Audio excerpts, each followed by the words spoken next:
ఆచార్య మిత్రులకు హిందూ బంధువులందరికీ నమస్కారం. నా పేరు మహేష్ డేగల, హిందూ ఉపాధ్యాయ సమితి జాతీయ అధ్యక్షులు. నేడు చాలా శుభకరమైన దినం. ఎందుకంటే మన రాష్ట్రంలో డిప్యూటీ సీఎం గారు పవన్ కళ్యాణ్ గారు తిరుపతి కేంద్రంగా సనాతన డిక్లరేషన్ చేయడం జరిగింది. ఇది చాలా ఆనందించదగ్గ విషయం. ఎందుకంటే ఈ దేశం సనాతన దేశం, హైందవ దేశం. ఈ దేశంలో ఈరోజు హిందువులు చాలా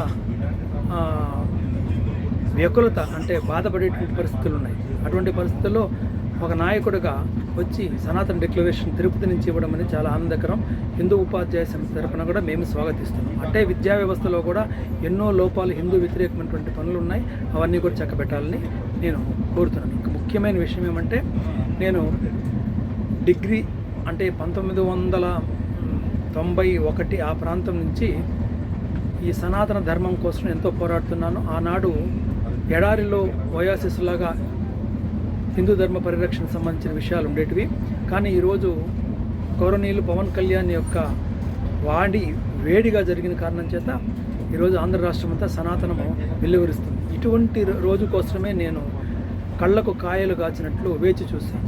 ఇది ఈరోజు కళ్ళ ముందు ప్రత్యక్షమైనందుకు చాలా ఆనందకరం. నా జీవితం ధన్యమైందని అనుకుంటున్నాను. ఎందుకంటే హిందూ ధర్మ పరిరక్షణ ప్రతి ఒక్కరి యొక్క కర్తవ్యము. దాన్ని ఈ దేశానికి సౌభాగ్యం కూడా. జై శ్రీరామ్, భారత్ మాతాకి జై.